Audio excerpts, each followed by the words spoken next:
নাজমুস সাকিব, আপনাকে স্বাগত জানাচ্ছি পালস অফ পলিটিক্সে আমার আজকের আয়োজনে।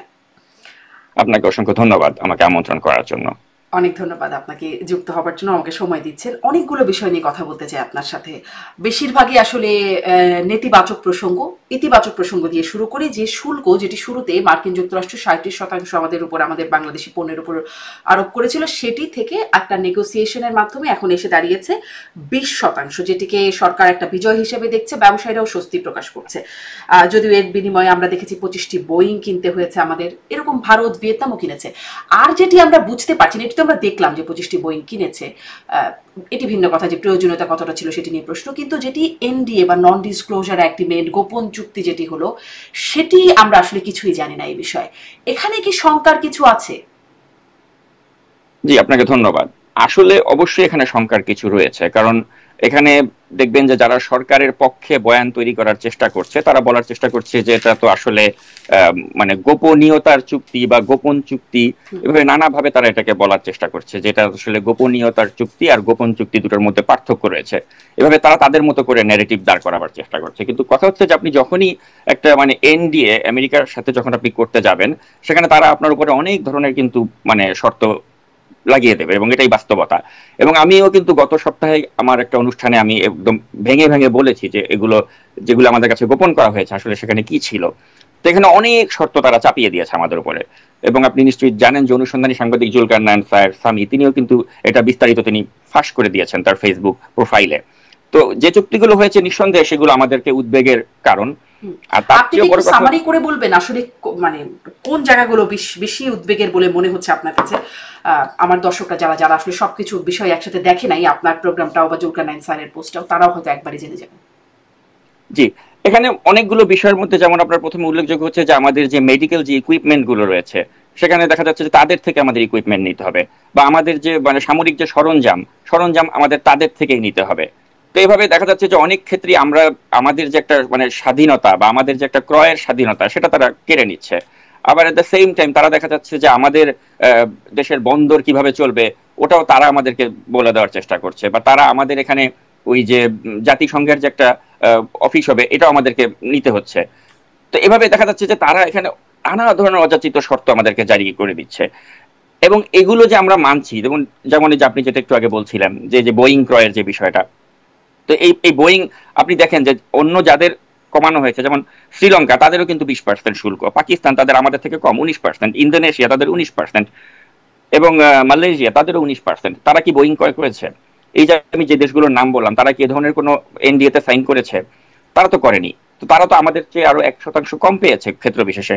তো তারা যদি আমাদের চেয়ে 1% কম পেয়ে বোয়িং ক্রয় করতে না হয়, কোনো এনডিএ তে সাইন করতে না হয়, তো আমাদের কেন সেটা করতে হচ্ছে? অনেক তার দেশে মানে আবার আমরা, করতে হয়েছে, যেমন ভিয়েতনাম করেছে, যেমন ভারত করেছে, এরকম মনে হয় আরো দু একটি দেশ করেছে। না কিন্তু ভারতকে তো আপনি দেখেছেন যে তাদেরকে তো একটা 25% একটা মানে আমাদের চেয়ে অনেক বেশি মাত্রায় তাদেরকে আরোপ করা হয়েছে, কারণ এটা একটা অন্যরকম বাস্তবতা যে ভারত কেন রাশিয়ার মতো একটা দেশের থেকে তারা সামরিক সরঞ্জাম কিনছে, যেটা ডোনাল্ড ট্রাম্পকে ক্ষুব্ধ করেছে। এবং ডোনাল্ড ট্রাম্প তার ওই টুইটের মাধ্যমে, যেটা ট্রুথ সোশ্যাল, সেখানে সে পোস্ট করে এটা বলেছে। তো ভারতের বিষয়টা আলাদা রকম, কারণ ভারতকে অনেক ধরনের সুযোগ সুবিধা ট্রাম্প দিয়েছিল, কিন্তু সেই হিসাবে তার প্রাপ্তির খাতা অনেকটা শূন্য ছিল। তো সেজন্য এখন সে ভারতের উপর চড়া হয়েছে। কিন্তু আমাদের বাস্তবতা তো আলাদা, কারণ আমরা তো আমেরিকাকে সবসময় আমাদের একটা ওই বন্ধু রাষ্ট্রই মনে করেছি, এবং নানা বিষয়ে তারা আমাদের প্রতি অনেকটাই ফ্লেক্সিবল ছিল নানা বিষয়ে। কিন্তু এখন সেই আমেরিকার সাথে আমাদের সম্পর্কের একটা বৈরী পর্যায়ে যাতে না যায়, সেজন্য আমরা এমনই একটা নতজানু অবস্থা মানে নিতে যাচ্ছি, যেটাতে অনেকেই বলছে যে আগের সরকারটা ছিল ভারতের তাবেদার, এখন হতে যাচ্ছে একটা মানে মার্কিন তাবেদার সরকার আমরা বসাতে যাচ্ছি। আর সবচেয়ে বড় কথা, আপনার দেশের যখন আপনি জানেন যে সংখ্যাগরিষ্ঠ মানুষ তারা চাচ্ছে না যে এখানে আপনি একটা জাতিসংঘের একটা অফিস এখানে করতে দেন, সেটা আপনি জোরপূর্বক আপনি জনগণের উপর চাপিয়ে দেওয়ার চেষ্টা করছেন, বা আপনি জনগণকে চাপিয়ে দেওয়ার চেষ্টা করছেন যেখানে আমাদের সেনাবাহিনী তারা পার্বত্য অঞ্চল যেটা মানে অস্থিতিশীল হয়ে থাকে সেখানে তারা শান্তি প্রতিষ্ঠার চেষ্টা করে, সেখান থেকে আপনি আমাদের সেনাবাহিনীকে সরিয়ে দিয়ে ওই অঞ্চলটাতে আপনি একটা অলওয়েজ একটা বিবাদমান পরিস্থিতি রাখতে চাচ্ছেন। তো এটা কার স্বার্থে রাখতে চাচ্ছেন? তো এই প্রশ্নগুলো কিন্তু আসছে। আর সবচেয়ে বড় এই কথা এই মার্কিন যে এই নন দাবিদারটা যদি মানে ডিসক্লোজার যে যদি এগ্রিমেন্ট। জি জি, ধারণাটাও যদি হয় বা এই যে বিষয়গুলো দেখছি, এখানে আসলে কেন মার্কিন তাবেদার হচ্ছে? যেমন ভারতের তাবেদার যখন হয়েছে, ভারতের কাছ থেকে বেশ কিছু স্বার্থ সেই মানে তৎকালীন আওয়ামী লীগ সরকারের ছিল, যার কারণে তারা ভারতের তাবেদারি করেছে, একদম স্বার্থহীন ভাবে করে নাই। মানে তাদের দলীয় বা ব্যক্তি স্বার্থ ছিল। এখন মার্কিন তাবেদারিটা কেন? এখন মার্কিনদের ভিতরে তারা এই কারণেই করছে যে তাদেরকে আসলে ক্ষমতাটা হয়তো ধরে রাখতে হবে দীর্ঘ সময়, এবং ক্ষমতা দীর্ঘ সময় ধরে রাখতে গেলে আপনার একটা মার্কিন সমর্থন প্রয়োজন। তো এখন এই সরকারটাতে আপনি তো অনেকে আমরা হয়তো বিশ্বাস করছি না ডক্টর ইউনূস এরকম কিছু করবেন না এবং তিনি যথাসময় নির্বাচন দিয়ে তিনি চলে যাবেন, কিন্তু কথা হচ্ছে তাই যদি হয় তাহলে ডক্টর ইউনূস কেন এ ধরনের মানে আমাদের উপর চাপিয়ে দেয়া যে চুক্তিগুলো সেগুলো তিনি মেনে নিচ্ছেন এবং আমাদেরকে একটা ধোঁয়াশার মধ্যে রাখছেন, এবং যেই ব্যক্তি এটা ফাঁস করছে আপনি তাকে চাকরিচ্যুত করে দিচ্ছেন। তা থেকে বোঝা যাচ্ছে যে এখানে এমন কিছু হচ্ছে যেটা মানে আমাদের জনগণের কাছ থেকে আড়াল করা হচ্ছে। যেমন আপনি অনুষ্ঠানের শুরুতেই আমাকে যে বললেন যে আসলে এখানে এমন কি কি মানে চুক্তি হয়েছে যেটা আমাদের কাছে গোপন করা হচ্ছে, আমি এখন আপনাকে একটু স্পেসিফিক ভাবে আমি বলি। ধরেন বাণিজ্যিক যে শর্ত আমাদেরকে চাপিয়ে দেওয়া হয়েছে, এর মধ্যে 6টি বাণিজ্যিক শর্ত রয়েছে। যেমন মার্কিন যে সামরিক ইকুইপমেন্ট যেটা আমি একটু আগে বললাম, এটার আমদানি আমাদের বাড়াতে হবে, এবং রাষ্ট্রীয় যে আকাশে যে বিমান, বেসামরিক উড়োজাহাজ এবং যন্ত্রাংশ, এটার আমদানি আমাদের যুক্তরাষ্ট্রের সাথে বাড়াতে হবে। জ্বালানি এলএনজি আমাদেরকে যুক্তরাষ্ট্র থেকে ক্রয় করতে হবে। গমের আমদানি, এটা ইতিমধ্যে এটা আপনি জানেন আমাদের স্বাক্ষর হয়ে গেছে, তাদের থেকে আমাদের গম কিনতে হবে। এবং জাহাজ নির্মাণ এবং শিপিং খাতের বিকাশে যুক্তরাষ্ট্রের সমমানের নিয়ন্ত্রণমূলক ব্যবস্থা যেটা, সেটা আমাদেরকে নিতে হবে। আমাদের বন্দর জেটি জাহাজ তৈরিতে যে চীনের যে একটা লজিস্টিক সাপোর্ট আছে সেটা আমরা নিতে পারবো না, আমাদেরকে মার্কিন যুক্তরাষ্ট্র থেকে সেটা নিতে হবে। তো এই যে তারপরে যে সফটওয়্যারের ক্ষেত্রে আপনি দেখেন যে আমাদের তাদের থেকে সফটওয়্যার আমাদেরকে ক্রয় করতে হবে, এবং ডিজিটাল যে বাণিজ্য এবং প্রযুক্তি সংক্রান্ত যে 5টি শর্ত আমাদেরকে চাপিয়ে দেওয়া হচ্ছে, ওষুধ, কৃষি এবং পরিবেশ সহ 13টি খাতে আমাদেরকে নন ট্যারিফ ব্যারিয়ার বা যে অশুল্ক বাধা সেগুলো চিহ্নিত করে কার্যকর ব্যবস্থা নিতে হবে, এরকম অর্ধশত শর্ত দিয়েছে মার্কিন যুক্তরাষ্ট্র। মানে এই নেগোসিয়েশনে, শুল্ক কমানোর নেগোসিয়েশনে লাভের চেয়ে ক্ষতি বেশি হয়ে যাচ্ছে না তো? অবশ্যই ক্ষতি হয়েছে, এবং আপনি এখানে আমি তো বললাম যে প্রায় 150-র মতো শর্ত, যেগুলো আমি তো আপনাকে মানে পরে যদি শোনে আপনার পুরো অনুষ্ঠানের আজকে আসলে আমি মানে আমি ধরে ধরে যেতে করতে যে পুরো অনুষ্ঠানে আমার সময় থাকবে না, মানে এত বেশি মানে তারা মানে অন্যায্য চুক্তিতে সই করে ফেলেছে ইতিমধ্যে। আর আমাদের জনগণের আসলে আপনি যদি ধরেন আমি আসলে এটা উইথ ডিউ রেসপেক্ট, আমাদের জনগণ কিন্তু আসলে এগুলো অত বোঝার মতো কিন্তু ক্যাপাবিলিটি আমাদের জনগণের নেই। আমাদের জনগণ এখন অধিকাংশ মার্কা দেখে তারা ভোট দেয়। তো সেই জনগণকে আপনি ব্লাফ দিয়ে আপনি এ ধরনের চুক্তি করছেন, যে চুক্তিগুলো নিয়ে আমাদের পাবলিক স্পিয়ারে আরো বেশি আলোচনা বা আরো স্বচ্ছতা দরকার ছিল, বা আমাদের যারা অংশীজন ছিল বা রাজনীতিবিদ ছিল, রাজনৈতিক দল ছিল, তাদের সাথে আপনার আলাপ আলোচনা করার দরকার ছিল। আপনি কোনো কিছু না করে আপনি যখনই একটা এরকম একটা নন ডিসক্লোজার এগ্রিমেন্ট আপনি সাইন করেন এবং জনগণকে একটা অন্ধকারে রাখেন, এবং আপনার নিজস্ব যে একটা ওই অনলাইনের একটা যে বেইজ আপনি গড়েছেন মার্কিন যুক্তরাষ্ট্র এবং প্যারিস থেকে, এবং তাদেরকে দিয়ে আপনি বয়ান তৈরি করে যদি মনে করেন যে আমি যা ইচ্ছা তাই করে যাব, আর যারাই আমার বিরুদ্ধে কোনো ন্যারেটিভ দাঁড় করাবে বা এগুলো ফাঁস করে দেবে তাদেরকে আমি বলবো যে তোমরা কচু খেতি, বা তোমরা সেনাবাহিনীর দালাল, বা তোমরা আওয়ামী লীগের দালাল। তো এভাবে করে কিন্তু যে আগের মতো একটা বিভাজনের রাজনীতি আমরা দেখতে পাচ্ছি, যে আমরা যখন এগুলো নিয়ে কথা বলতে যাব আমাকে বলা হচ্ছে যে হয়তো আমি আওয়ামী লীগের পক্ষে আমার ন্যারেটিভ দাঁড় করাচ্ছি, বা আমি হয়তো সেনাবাহিনীর পক্ষে দাঁড় করাচ্ছি। কিন্তু দ্য ফ্যাক্ট ইজ আমার সেনাবাহিনী তো আমার পার্বত্য চট্টগ্রামের শান্তি নিশ্চিত করছে। এখন আপনি মার্কিন যুক্তরাষ্ট্রের কথা আমার সেনাবাহিনীকে সেখান থেকে সরিয়ে দিবেন এবং ওখানে একটা ইচ্ছা করে একটা মানে অরাজকতা তৈরি করবেন, তো এটা তো আমাদের স্বাধীনতা সার্বভৌমত্বের জন্য হুমকি স্বরূপ। আর পাশাপাশি আপনি অন্যান্য যে বিভিন্ন খাতে যুক্তরাষ্ট্র থেকে যে আমাদের আমদানির পরিমাণ মানে বাড়াতে হবে, বাধ্য করা হচ্ছে, এগুলো মেন একটা নতজানু নীতি করে তারপর যখন আপনি 15% শুল্ক কমিয়ে এটাকে একটা ফুলিয়ে ফাঁপিয়ে বড় কিছু দেখাতে যাবেন, তো এটা আসলে আমি মনে করি যে আমাদের জনগণকে এত স্টুপিড ভাবার কোনো কারণ নেই। জনগণ তারা বুঝে, তারা বুঝতে পারছে যে এখানে আমাদেরকে ধোকা দেওয়া হচ্ছে। আর জনগণকে ধোকা দেওয়ার পরিণতি কিন্তু আখেরে ভালো হয় না। শেখ হাসিনাও যখন এরকম ধোকা দিতে চেয়েছিল এক সময় কিন্তু এটা ধরা পড়ে যায় যে তিনি ভারতের বলেছেন যে ভারতকে যা দিয়েছি, চুক্তিগুলো নাকি এই সরকার প্রকাশ করবে, যদিও সেটি করেনি। এখন তাদেরও গোপন চুক্তি হচ্ছে, সেই চুক্তিটাও তারা প্রকাশ করছে না। আমি আরো অন্যান্য প্রসঙ্গে যাই। তার মানে আসলে ভাবছিলাম যে আশার কথা বা ইতিবাচক বিষয় দিয়ে শুরু করবো, খুব ইতিবাচক, এটিও ঠিক খুব ইতিবাচক হচ্ছে না। এর মধ্যে আপনি অনেকগুলো কথা বলেছেন, হয়তো প্রসঙ্গক্রমে সেই বিষয়গুলো আমি আসবো। আমি একটু আসি যে গেল 31শে জুলাই প্রধান উপদেষ্টার প্রেস সচিব শফিকুল আলম তিনি বলছেন 5-6 দিনে বাংলাদেশের রাজনৈতিক বন্দোবস্তের জন্য একটা ক্রুশিয়াল সময়। এই সময়ের মধ্যে বোঝা যাবে আমরা কোথায় যাচ্ছি। আপনি অনুসন্ধানী সাংবাদিক, খোঁজ খবর রাখেন অনেক, ক্রুশিয়াল সময় কেন? এর কি কোনো বিশেষ কারণ আপনি দেখেন বা একাধিক কারণ আছে? আর আমরা আসলে কোথায় যাচ্ছি? এই প্রশ্নের উত্তরটা আসলে আমি যদি আপনার সাথে সাক্ষাৎকারটা আরো 2 দিন পরে দিতাম তাহলে হয়তো আরো বেশি স্পেসিফিক করে আমি বলতে পারতাম। এই মুহূর্তে আসলে বলা একটু কঠিন, কারণে যে আগামীকাল কিন্তু আপনি জানেন যে বিএনপির একটি সমাবেশ রয়েছে ঢাকা শহরে, এবং এনসিপির একটি সমাবেশ রয়েছে, এবং আশঙ্কা করা হচ্ছে যে এখান থেকে একটা বড় শোডাউন তারা দেখাবে, এবং সেখান থেকে যদি একটা কোনো সংঘাত হয়, কারণ আপনি জানেন যে একটা অনির্বাচিত সরকার যখন তারা নির্বাচন দিতে চাচ্ছে না তখন কিন্তু তাদের ক্ষমতাটাকে ধরে রাখতে গেলে তাদেরকে একটা ক্যাওস তৈরি করতে হবে, একটা ঝামেলা বাঁধাতে হবে, এবং এই ঝামেলা বাঁধাবার জন্যই কিন্তু তারা গোপালগঞ্জে তাদের যে আমরা যেটাকে বলি যে সরকারি দল এনসিপি তাদেরকে পাঠিয়েছিল। তো তো এখন এই যে সরকারি পৃষ্ঠপোষকতা আপনি দেখতে পাচ্ছেন যে অনেক ধরনের নাটক হচ্ছে, যে আপনি শাহবাগে একটা গ্রুপকে আপনি পাঠিয়ে দিচ্ছেন যে তোমরা জুলাই সনদের দাবিতে একটা আন্দোলন করো। তো এখন এগুলি যে সরকারি পৃষ্ঠপোষকতায় যে করা হচ্ছে এটা তো আমরা বুঝি, এটা তো বোঝার জন্য আপনাকে অত রকেট সায়েন্টিস্ট হওয়া লাগবে না। এখন এই সরকার ইচ্ছাকৃত করেই কিন্তু কিছু জিনিস তৈরি করতে চাচ্ছে, আরোপিত করতে চাচ্ছে, যে আমরা দেখাচ্ছি যে দেখো এই জনগণ চাচ্ছে জুলাই সনদ। ঠিক যেমন আমরা দেখেছিলাম যে ডক্টর ইউনূস তিনি যখন আপনার ঈদের জামাত পড়তে যায় তখন স্যার আমাদেরকে ছেড়ে যায়েন না, আপনি আরো 5 বছর থাকেন। তো আমরা তো বুঝি যে এগুলো তো আসলে প্রকৃতপক্ষে কোনো মানে মানুষ তো গিয়ে তাকে বলছে না, এটা তিনি নিজস্ব কিছু ভাড়া করা লোক সেট করে রেখেছেন যারা বলছে যে আমাদেরকে ছেড়ে আপনি যায়েন না, আরো 5 বছর থাকেন।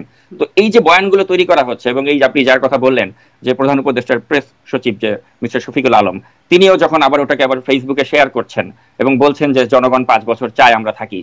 তো এখন তারা যখন আবার বলে যে আগামী 3, 4, 5 দিনের মধ্যে একটা অনেক বড় কিছু ঘটে যাবে, তো এটাতে আমি আসলে আশাবাদী হই না, আমি বরঞ্চ শঙ্কিত হই যে নতুন কি চাল বা কোন কুটচাল তারা খেলতে চাচ্ছে, বা কোন কি একটা সিচুয়েশন তারা ক্রিয়েট করে, মানে ওই যে তাদের যে নতুন বন্দোবস্ত, এই বন্দোবস্তে আরো কয়দিন তারা ক্ষমতাটাকে আঁকড়িয়ে ধরে রাখবে। যেটিকে আপনি আসলে বলছেন ভণ্ডবস্তু, আমি দেখছিলাম আপনার ফেসবুকে, এটা নিয়েও কথা বলবো আসলে বন্দোবস্ত ভণ্ডবস্তু কিভাবে হয়ে যাচ্ছে। কিন্তু এর মধ্যে আরো কতগুলো তথ্য আসছে আসলে 5-6 দিনের এই সময়টার মধ্যে। পুলিশের কাছে যে তথ্য, পুলিশ বলছে 29শে জুলাই থেকে 8ই আগস্ট পর্যন্ত সারা দেশে হামলা বা সহিংসতা চালাতে পারে আওয়ামী লীগ, এরকম তথ্য পুলিশ দিচ্ছে এবং তারা ব্যবস্থা নিচ্ছে। এই বিষয়টিকে আপনি কিভাবে দেখছেন, এই তথ্যটিকে? যদিও আমরা বিগত সময়ে গোয়েন্দা তথ্যের ব্যর্থতার কথা দেখি, গোপালগঞ্জের কথা বলছিলেন, সেখানে সেটা গোয়েন্দারা স্বীকারও নাকি করেছেন ডক্টর ইউনূসের কাছে যে ব্যর্থতা ছিল। আরো অনেকগুলো ঘটনাতে আসলে গোয়েন্দা তথ্যের বিষয়টা আমরা বুঝি নাই, কিন্তু এখানে গোয়েন্দা তথ্য আছে আওয়ামী লীগ সহিংসতা চালাবে 8ই আগস্ট পর্যন্ত। জি, এখন আমি আসলে এই সরকারকে ওই ধরনের কোনো কেপেবল সরকার মনে করি না যে তাদের কাছে আসলে পর্যাপ্ত গোয়েন্দা তথ্য আছে এবং সেই গোয়েন্দা তথ্যের ভিত্তিতে তারা ব্যবস্থা নিতে পারে। কারণ এতই যদি তাদের গোয়েন্দা তথ্য থেকে থাকে তাহলে তো এই যে এনসিপির যে ছেলেগুলোকে তারা চাঁদাবাজ বানিয়ে দিয়েছে, 5 জন গিয়ে যে একসাথে ধরা পড়ছে, এরকম আরো কত জায়গায় যে কত চাঁদাবাজি ঘটনা ঘটছে, তাদের গোয়েন্দারা কি করছে? তারা এই চাঁদাবাজিগুলো কেন নিয়ন্ত্রণ করতে পারছে না? তারা কেন এরা যে বেপরোয়া হয়ে গেছে এদেরকে নিয়ন্ত্রণ করতে পারছে না? তাদের কাছে কেন এই ধরনের গোয়েন্দা তথ্য থাকছে না যে কারা কারা এই এনসিপির নাম ভাঙিয়ে চাঁদাবাজি করছে, বা নাহিদ বা আসিফ তাদের নাম ভাঙিয়ে চাঁদাবাজি করছে? তো তাদের বিরুদ্ধে তো ব্যবস্থা নিতে পারছে না। তো এখন এই সরকার যদি বলে যে তাদের কাছে পর্যাপ্ত গোয়েন্দা তথ্য আছে বা এই তথ্যের ভিত্তিতে তারা ব্যবস্থা নেবে, আমি আসলে তেমনটি মনে করি না। কারণ যেখানে দিনে দুপুরে মিটফোর্টের সামনে প্রকাশ্যে একজন মানুষকে পাথর দিয়ে হত্যা করা হয় এবং এই সরকার তার কোনো ক্লু বের করতে পারে না, এবং এবং দেখা যাচ্ছে যে আরো অনেক ক্ষেত্রেই আপনি দেখেছেন যে আইন শৃঙ্খলার কি চরম একটা অবনতি ঘটেছে। তো সেক্ষেত্রে তো এরা আসলে এদের কাছে যদি পর্যাপ্ত গোয়েন্দা তথ্য থাকতো তাহলে তারা এগুলো ব্যবস্থা নিত। আপনি দেখেছেন যে বিএনপি কে বলা হচ্ছে যে বিএনপি অনেক নাকি চাঁদাবাজিতে জড়িয়ে গেছে এবং বিএনপি ম্যাসিভলি তারা বহিষ্কার করছে। এখন এর বেশি বিএনপির পক্ষে আর কি বা করার সক্ষমতা আছে? তারা বলছে এদেরকে ধরুন, এদেরকে আপনি ব্যবস্থা নেন, তাদেরকে কারাগারে ভরেন, কিন্তু কয়জন বিএনপির কর্মীকে তারা আটক করেছে চাঁদাবাজির পরবর্তী সময়? আপনি দেখেছেন এগুলো ইচ্ছা করে তারা চাচ্ছে যে বিএনপির এরা চাঁদাবাজি করুক, এরা আরো ঝামেলা করুক। এবং আবার লালমনিরহাটের পাটগ্রামের মতো ঘটনা যদি ঘটে, মানে ঘটেছে তো যে তাদেরকে ধরলে তারা আবার বিএনপির লোকজন গিয়ে আবার প্রভাব খাটিয়ে ছাড়িয়ে নিয়ে আসছে, থানা ঘেরাও করছে, এরকম ঘটনা তো হচ্ছে না। কিন্তু তারপরে তো এটার দায় তো সরকারকে নিতে হবে, কারণ বিএনপি তো এখনো রাষ্ট্রীয় ক্ষমতায় নেই। রাষ্ট্র ক্ষমতায় তো এখন রয়েছে ডক্টর ইউনূসের সরকার। অতএব যা দায় দায়িত্ব এটা তো এই স্বরাষ্ট্রমন্ত্রীকে নিতে হবে, পুলিশের আইজিপি কে নিতে হবে। আমি তো মনে করি না যে পুলিশের আইজিপি সে বিএনপির পন্থী কোনো মানুষ, এবং তার আইডেন্টিটি নিয়েও তো আমরা জানি যে তিনি কোন দলকে বা কোন রাজনৈতিক দলকে তিনি ফেভার করছেন। তো সেক্ষেত্রে পুলিশের এটা এটা এখন আমি যদি আপনাকে লাইভ টক শোতে বলি, এই পুলিশের আইজিপি যিনি রয়েছেন বর্তমানে, তিনি এটা সকলেই জানেন, এবং পুলিশেরও যারা, আপনি জানেন যে পুলিশ নিয়ে সবচেয়ে বেশি রিপোর্ট আমি করেছি শেখ হাসিনা শাসনামলের সময়, সেই বেনজির থেকে শুরু করে আরুন। তো আমার কাছে সবচেয়ে বেশি তথ্য আমার কাছেই থাকে। তো আমি জানি যে পুলিশের আইজিপিটাকে কোন কারণে বসানো হয়েছে, কারণ ইতিপূর্বে যিনি আইজিপি ছিলেন বলা হচ্ছিল যে তিনি হয়তো বিএনপি পন্থী, এ কারণে তাকে সরিয়ে দিয়ে জামাতপন্থী একজনকে বসানো হয়েছে। আবার জামাতপন্থী যাকে বসানো হয়েছে তার 14 গোষ্ঠী অর্থাৎ স্ত্রী এবং তার পুরো পরিবারটা হচ্ছে আওয়ামী লীগের সাথে জড়িত, এবং এ কারণেই তাকে বসানো হয়েছে এখানে, যে তিনি আওয়ামী লীগের যারা স্থানীয় লোকজন রয়েছেন গোপালগঞ্জে তাদেরকে তিনি সুযোগ সুবিধা দিচ্ছেন। তিনি পাশাপাশি তার যে শ্যালক তিনি আওয়ামী লীগের রাজনীতির সাথে প্রত্যক্ষভাবে জড়িত ছিলেন, এবং এটা নিয়ে আমি আমার ফেসবুকে আমি পোস্টও করেছি, টকশোতে আমি বলেছি। কিন্তু কথা হচ্ছে এগুলো বলে আমার লাভ নেই, কারণ আলটিমেটলি একজন জামায়াতপন্থী লোককে আমাদের আইজিপি করা হয়েছে। তো এখন এই জামায়াতপন্থী লোক তিনি তো চাবেনই যে বেশি বেশি করে বিএনপির লোকরা বিশৃঙ্খলা তৈরি করুক, এতে ওই তিনি যেই রাজনৈতিক দলটাকে পছন্দ করেন তাদেরকে একটা সুবিধা দেওয়া হচ্ছে। এবং আমি যে বললাম, আমি অন রেকর্ডই আপনাকে এই কথাটা বললাম, এবং পারলে কেউ আমার এই কথাকে মিথ্যা প্রমাণ করুক যে পুলিশের আইজিপি মিস্টার বাহার পন্থা ছাড়া মানুষ কি করে খুঁজে বের করবেন? মানে সেই যে বেগম জিয়ার কথা, পাগুলা শিশু ছাড়া কেউ নিরপেক্ষ নয়, মানে এরকম পন্থা ছাড়া মানুষ কোথায় পাওয়া যাবে? না, এখন তো প্রত্যেকেরই একটা রাজনৈতিক মানে প্রত্যেকের একটা নিজস্ব রাজনৈতিক মতাদর্শ থাকতেই পারে, কিন্তু কথা হচ্ছে আপনি যখন একটা সরকারি একটা জায়গায় আপনি বসবেন, আপনাকে তো ওই শপথ নিতে হবে যে আপনি অনুরাগ বিরাগের বশবর্তী হয়ে কিছু করবেন না। তো তখন তো আপনাকে ওইভাবেই নিজেকে পরিচালিত করতে হবে যে আপনার যতই আপনি বায়াস হন একটা রাজনৈতিক দলের প্রতি, কিন্তু যখন আপনি শপথ দিচ্ছেন, আপনি তারপরে যদি শপথ নেওয়ার পরে যদি আপনি কোন একটা রাজনৈতিক দলকে সুযোগ সুবিধা দেন, তাহলে আপনি শপথ ভঙ্গ করছেন। এটা শপথ ভঙ্গ করার অপরাধ। যেমন ডক্টর মোহাম্মদ ইউনূস, তিনি শপথ নিয়েছিলেন যে আমি অনুরাগ বিরাগের বশবর্তী হয়ে কিছু করব না, কিন্তু তিনি তো অত্যন্ত মাত্রায় তিনি অনুরাগী এই এনসিপি বা এই কিংস পার্টির প্রতি, আবার অত্যন্ত বিরাগ তার বিএনপির প্রতি, কারণ বিএনপি কেন নির্বাচন চাচ্ছে। তো এই যে তিনি যে ইতিমধ্যে তিনি যে নিজেকে অনুরাগ এবং বিরাগের বশবর্তী হব না বলার পরেও যে তিনি এনসিপির প্রতি তার অনুরাগ আর বিএনপির প্রতি তার বিরাগ, এটা যে তিনি প্রমাণ করে দিচ্ছেন, এতেই বোঝা যাচ্ছে যে তিনি রাষ্ট্রের সবচেয়ে বড় পদে যিনি আছেন, তিনি যখন শপথ ভঙ্গ করেন, সেখানে পুলিশের আইজিপি বা অন্য যারা রয়েছে তারা তো করবেই, তারা তো ওখান থেকে আশকারাটা পেয়ে যাচ্ছে। জি, তাহলে আসলে নিরপেক্ষ নির্বাচন, সেটি একটা প্রশ্নবোধক চিহ্ন আছে। নির্বাচন নিয়ে আরো একটু জিজ্ঞাসা করবো আপনার কাছে, কিন্তু এর মধ্যে আরো একটা খবর, আওয়ামী লীগ ক্যাডারদেরকে ট্রেনিং দিচ্ছেন, প্রশিক্ষণ দিচ্ছেন, এরকম একটা খবর দেখা গেল যে সেনাবাহিনীর একজন মেজর সাদিক, এবং তাকে এখন হেফাজতে রাখা হয়েছে, তদন্ত করে প্রমাণ হলে তার বিরুদ্ধে যথাযথ ব্যবস্থা নেওয়া হবে বলছে সেনাবাহিনী। এই খবরের, এই বিষয়ে কি কোনো জানাশোনা আছে? এই খবর কেমন প্রশিক্ষণ দিচ্ছেন, কি প্রশিক্ষণ দেওয়ার প্রয়োজন আছে, একজন মেজর দিচ্ছেন?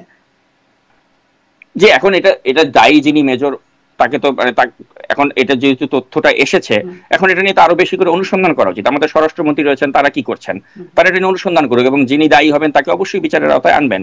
আর আমার তো মনে হয় না যে বর্তমান সেনাবাহিনী ওই অবস্থায় রয়েছেন যে আপনি সেনাবাহিনীর কাউকে ধরলে তারা বলবে যেটা আমাদের লোক, তাকে ছেড়ে দাও বা তাকে হেনস্থা করো না। ওই অবস্থায় কিন্তু বর্তমান সেনাবাহিনী নেই। তাই যদি হতো তাহলে এনটিএমসির জিয়াউল হাসানের কথা আপনি চিন্তা করেন, যাকে বলা হচ্ছিল যে এনটিএমসির জিয়াউল হাসান, তাকে নাকি এই বর্তমান সেনাপ্রধান তিনি বাঁচাবেন বা তার পরিচিত লোক, তাকে শাস্তির মুখোমুখি করা হবে। আপনি দেখেন জিয়াউল হাসানের কি পরিণতি হয়েছে, সে কি পালাতে পেরেছিল? পালাতে পারেনি, এবং তাকে ধরা হয়েছে, তিনি এখন কারাগারে আছেন এবং তার যথাযথ বিচার হচ্ছে। এবং আপনি উপযুক্ত দোষী প্রমাণ করে সেনাবাহিনীর প্রাক্তন যারা কর্মকর্তা রয়েছেন তাদের যদি বিচারের মুখোমুখি করেন, আমার মনে হয় না যে বর্তমান সেনাপ্রধান বা সেনাবাহিনী যারা রয়েছেন তারা এতে কোনো ধরনের বাধার সৃষ্টি করবেন। কিন্তু হ্যাঁ, আপনি জানেন যে বিদেশ থেকে একটা বয়ান তৈরি করা হচ্ছে যে এই সেনাবাহিনীর একটা বড় অংশ তারা হয়তো ওই পতিত স্বৈরাচার আওয়ামী লীগকে তারা পুনর্বাসন করতে চায়। এখন আপনি জানেন যে একটাই বাহিনী যেটা এখন বর্তমানে ফাংশনাল আছে, সেটা হচ্ছে সেনাবাহিনী। এখন আপনি যদি এটাকে বিতর্কিত করতে পারেন, তাহলে আমাদের আর কিছু অবশিষ্ট থাকলো না। তো এখন যারা আমাদের বাংলাদেশটাকে ভালো চায় না, যারা চায় যে এই দেশটা একটা স্থিতিশীল অবস্থায় থাকুক সবসময়, তারা চাবেই যে আমাদের যে লাস্ট যে ভরসার প্রতীক সেনাবাহিনী, এটাকে বিতর্কিত করতে, এবং এই জন্য বিতর্কিত করার জন্য নানা ধরনের ব্যবস্থা নেওয়া হচ্ছে। তবে আমি যেটা বলবো যে হ্যাঁ, যিনি দোষী, যিনি এরকম ট্রেনিং দিচ্ছেন বা যিনি এ ধরনের সাথে জড়িত, তাকে এবং তার যারা লোকজন রয়েছেন তাদেরকে ধরে বিচারের মুখোমুখি করুক, এবং এটাও করতে গেলে ওই সরকারের দায়িত্ব সেটা করা, সরকারকেই সেটা করতে হবে।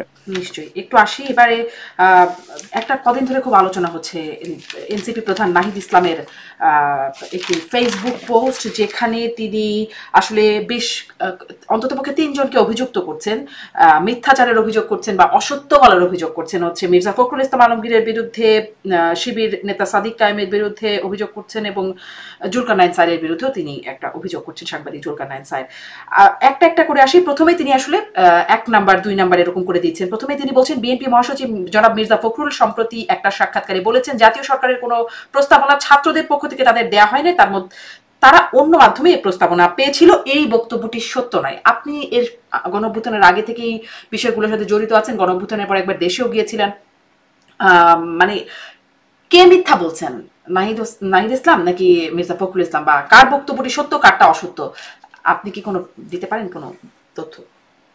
এখানে আমি কাউকে আসলে সত্যবাদী বা মিথ্যাবাদী বলে আমি ব্লেম দিব না, কারণ আমার যতই নাহিদ ইসলামের সাথে আমার মতের পার্থক্য থাকুক না কেন, আমি বলবো যে আমাদের জুলাই আন্দোলনের একটা হিরো হচ্ছে নাহিদ ইসলাম। তো তাকে আমি মিথ্যাবাদী বলতে চাই না, এবং আমি এট দ্য সেম টাইম আমি মির্জা ফখরুল ইসলাম আলমগীর তাকেও বলতে চাই না যে তিনি অসত্য বলছেন। আমি যেটা বলবো যে এটা আমরা সকলেই জানি যে ওদিন কি ঘটেছিল। ওদিন তারেক রহমানকে যখন ভিডিও কনফারেন্সে যুক্ত করে বলা হচ্ছিল যে আমরা একটা জাতীয় সরকার গড়তে চাই, তখন তারেক রহমানের স্পষ্ট বার্তা ছিল যে আমরা চাই জনগণের ভোটে আসতে। আমরা এখন যদি একটা এরকম সরকারের মধ্যে আমাদের প্রতিনিধিরা থাকে, তাহলে ওই জনগণের ভোটের বাইরে গিয়ে আমাদেরকে একটা জাতীয় সরকারে বসতে হচ্ছে। তো ওটা আমরা চাই না, আমরা চাই জনগণের ভোটে আসতে। যেহেতু আমরা 15.5 বছর অপেক্ষা করেছি, আমরা ওই জনগণের ভোটে আসতে চাই, আমরা জাতীয় সরকারের কোনো পার্ট হতে চাই না। এটা ছিল তারেক রহমানের বক্তব্য, এবং এটা কিন্তু এই ছাত্র প্রতিনিধি যারা সকলেই তারা জানতেন, এবং এ কারণেই কিন্তু পরবর্তীতে ডক্টর ইউনূসকে নিয়ে একটা অন্তর্বর্তী সরকার গঠনের প্রক্রিয়াটি হয়। এখন যদি তারা 1 বছরের মাথায় এসে এই ইতিহাসটা ভুলে যায় বা নতুন ভাবে ইতিহাস রচনা করতে চায়, এটা অত্যন্ত দুঃখজনক, অত্যন্ত লজ্জাজনক। কারণ আমি দায়িত্ব নিয়ে আপনাকে বলছি, তারেক রহমানের পক্ষ থেকে বলা হয়েছিল যে আমরা একটা জনগণের ভোটে আমরা নির্বাচিত হতে চাই এবং হয়ে ক্ষমতায় আসতে চাই। আমরা এর মধ্যে কোনো এই ধরনের জাতীয় সরকার আসলে যেতে চাই না। এটি হচ্ছে মূল কথা। এখন এটাকে যে যেভাবে ব্যাখ্যা করছেন, টুইস্ট করছেন, এতে তাদের হয়তো কোনো রাজনৈতিক ধান্দা থাকতে পারে বা উদ্দেশ্য থাকতে পারে, বাট মানে কে আসলে রাজনৈতিক ধান্দায় মিথ্যা বলছেন বা সত্যটা বলছেন না সেটি দর্শক নিশ্চয়ই আপনার কথা শুনে বুঝবেন। আপনি আসলে মিথ্যাবাদী কথাটা একটু শক্ত একটা শব্দ, সেটি হয়তো বলাটা কঠিন আমাদের জন্য। আর দ্বিতীয়ত তিনি বলছেন শিবির নেতা সাদিক কায়েম সম্প্রতি একটা টক শোতে বলেছেন ছাত্র শক্তির গঠন প্রক্রিয়া শিবির যুক্ত ছিল, শিবিরের ইনস্ট্রাকশনে আমরা কাজ করতাম, এটা মিথ্যাচার। শিবির নেতা সাদিক কায়েমের বিরুদ্ধেও মিথ্যাচারের অভিযোগ করছেন, এই বিষয়ে এখন আসলে ব্যাপারটা হয়েছে কি, আপনি জানেন যে আল জাজিরাতে যে একটা সম্প্রতি অনুসন্ধানী প্রতিবেদন প্রচার হয়েছে, সেখানে কিন্তু আপনি দেখেছেন যে অনেক বেশি ফুটেজ কিন্তু সাদিক কায়েমকে দেওয়া হয়েছে। এবং আমার প্রিয় ব্যক্তিগতভাবে জুলকারনাইন সামি, তিনিও সাদিক কায়েমকে কিন্তু তিনি অনেকটা একটা ক্লিন চিট দিয়েছেন বা তার পক্ষে তিনি একটা দৃঢ় অবস্থান ব্যক্ত করেছেন। তো এটা রাজনৈতিক মহলে কিন্তু অনেকে এটাকে ভালোভাবে নেয়নি, কারণ তারা বলছেন যে জুলকারনাইন সামি কেন তিনি জামায়াতের একজন ছাত্রনেতাকে তিনি এভাবে প্রমোট করছেন, তার কাছে তার নিরপেক্ষ অবস্থান আমরা আশা করি। তো এই জন্য এটাকে নানাজন নানাভাবে কিন্তু ব্যাখ্যা করছে বা এটাকে ভালোভাবে নেয়নি। কিন্তু প্রকৃত সত্য হলো যে আমাদের জুলাই আন্দোলনে কিন্তু জামায়াতের ইসলামের এই সাদিক কায়েম বলেন বা আরো যারা, তাদেরও কিন্তু একটা ভূমিকা ছিল। বিএনপিরও ছাত্র যারা ছিল, ছাত্র দলের, তাদের ভূমিকা ছিল। তো সকলে মিলেই কিন্তু অভ্যুত্থানটা করেছে। আমাদের দুর্ভাগ্য হচ্ছে জাতি হিসেবে যে আমরা এই অভ্যুত্থানের পরে দেখতে পাচ্ছি যে আমাদের অভ্যুত্থানের যে শক্তিগুলো ছিল, ছাত্র দল, ছাত্র শিবির বা এনসিপির যারা ছিল মাঠে, প্রত্যেকের মধ্যে একটা বিভাজন আমরা দেখতে পাচ্ছি এবং সকলের মতো করে কিন্তু এখন ন্যারেটিভ দাঁড় করাচ্ছে। ঠিক যেমন 1971 সালের পরে আমরা দেখেছি যে আমাদের এই মুক্তিযুদ্ধটাকে দেখা গেল আওয়ামী লীগ তাদের একটা পৈতৃক সম্পত্তি বানিয়ে ফেলেছিল। তো এখনো ঠিক একই অবস্থা হচ্ছে যে আমাদের ওই 54 বছরের আগের ইতিহাস যেটা, সেটাকেও যেমন আমরা দেখতে পাচ্ছি যে একেবারে বিকৃত করে আওয়ামী লীগ তাদের একটা নিজস্ব সম্পত্তি বানিয়ে ফেলেছিল। এখনো এই এনসিপির যারা বা এই ধরেন শিবিরের যারা, তারাও ক্লেম করতে চাচ্ছে যেখানে আমাদেরই ভূমিকাটা বেশি ছিল।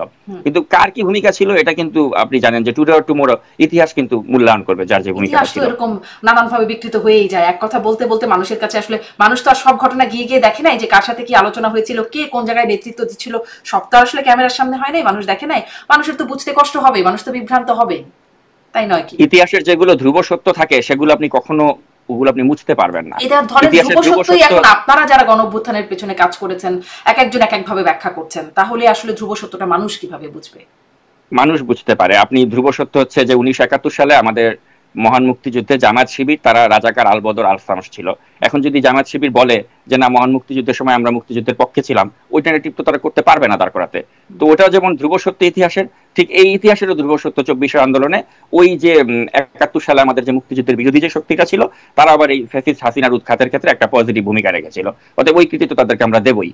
এখন ওই 71 সালে জামায়াতের বাজে ভূমিকার কারণে আমি যদি 24-এর জামায়াতের যে ভূমিকাটা ছিল ফ্যাসিস্ট হাসিনাকে উৎখাতে, ওই কৃতিত্ব যদি তাদেরকে না দেই, ওটা আবার আমার তরফ থেকে একটা হীনমন্যতা হবে। তো সেজন্য মনে করি যে আমাদের জনগণ, আপনি এটাকে বলছেন যেটা না দিলে এটা হীনমন্যতা, কিন্তু এটার জন্য কি তাদের ওই কর্মকাণ্ডের বিষয়গুলো কেউ একরকম একটু হালকা করে নেওয়া যায় যে ঠিক আছে পরে মাস এটার একটা কাফারা দিয়েছে, এরকম কি ভাবার কোনো জায়গা আছে? মোটেই না, ওটা তো ভাবার কোনো জায়গা নেই। বরঞ্চ আমি মনে করি যে তারা এখনো স্পষ্ট করে তাদের 71-এর ভূমিকার জন্য সেভাবে কিন্তু ক্ষমা চায়নি।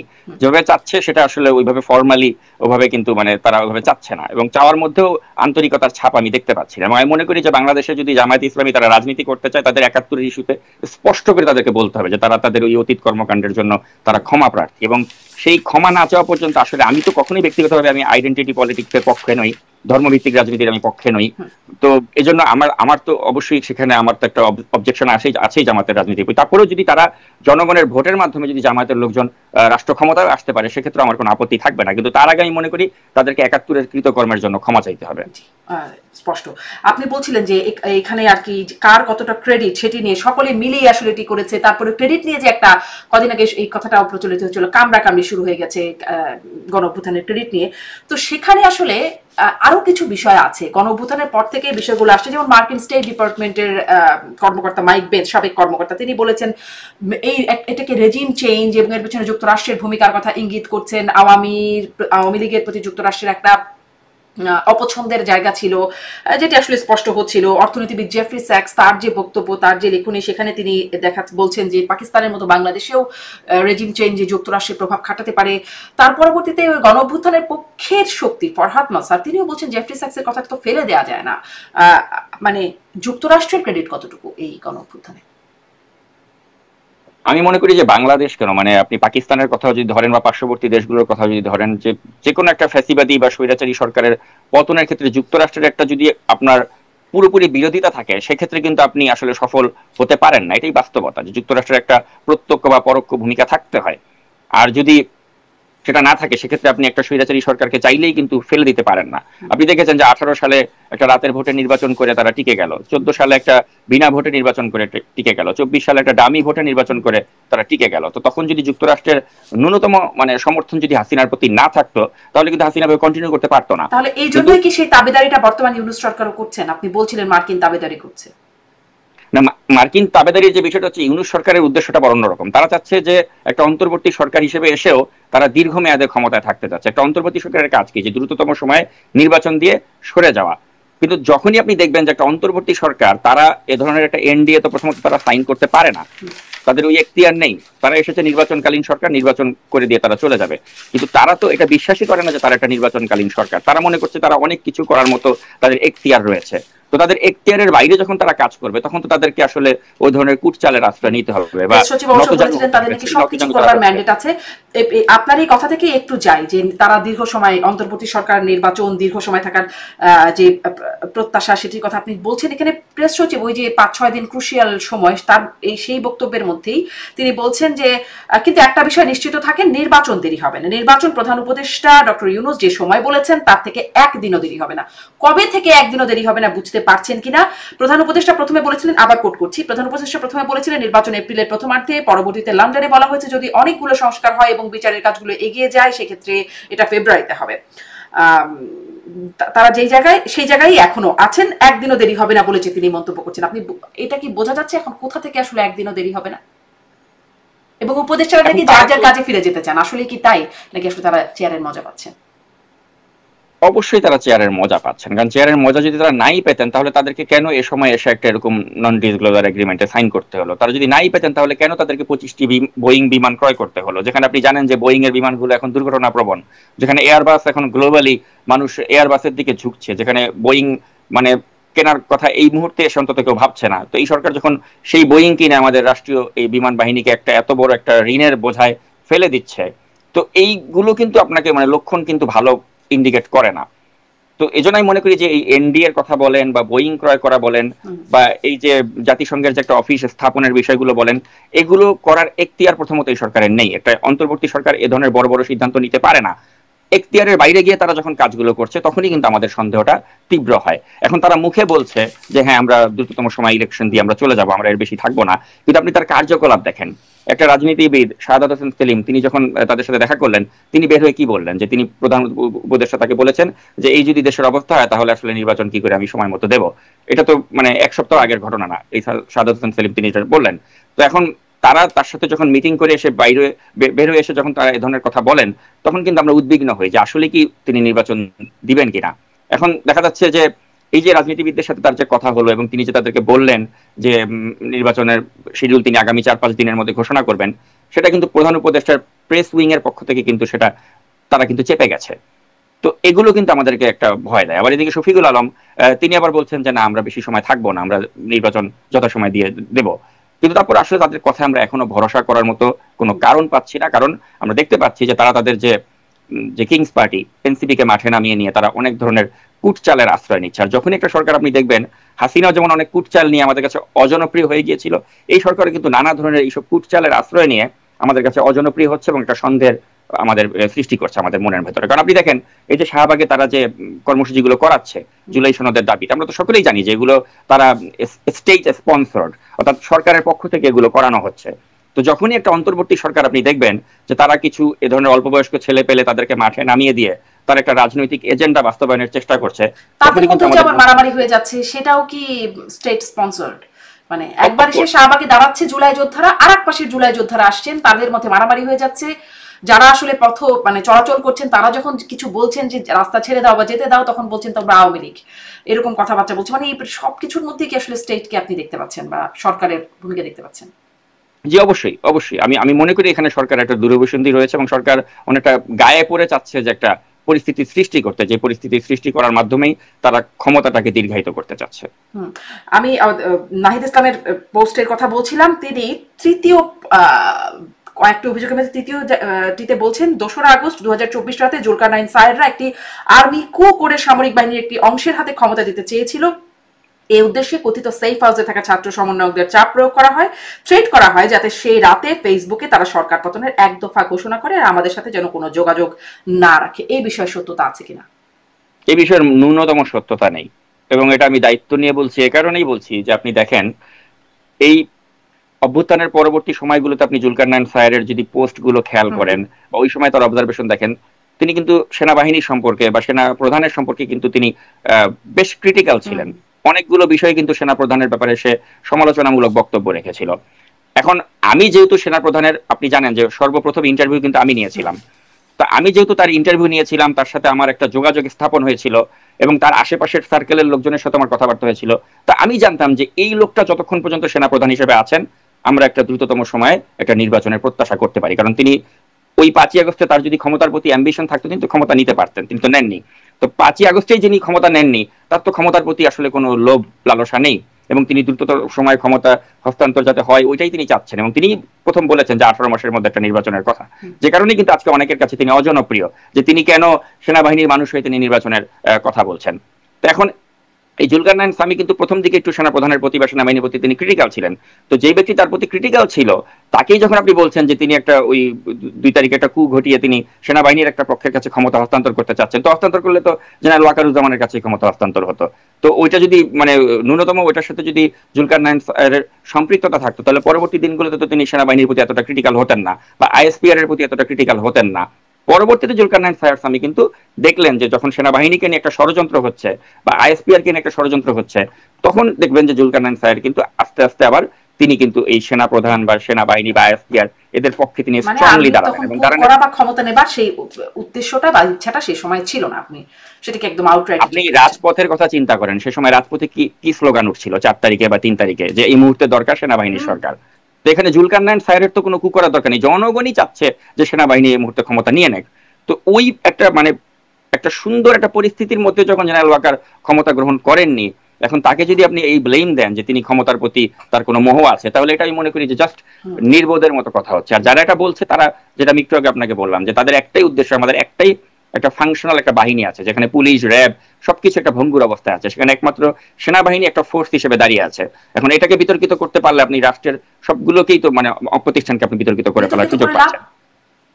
লাভটা হচ্ছে ওই যে কেউ আলু পোড়া খেতে চায়, তো এখন আমাদের তো মনে করেন প্যারিসে বসে আমেরিকায় বসে অনেকে তো অনেক ধরনের আলু পোড়া খেতে চাচ্ছে।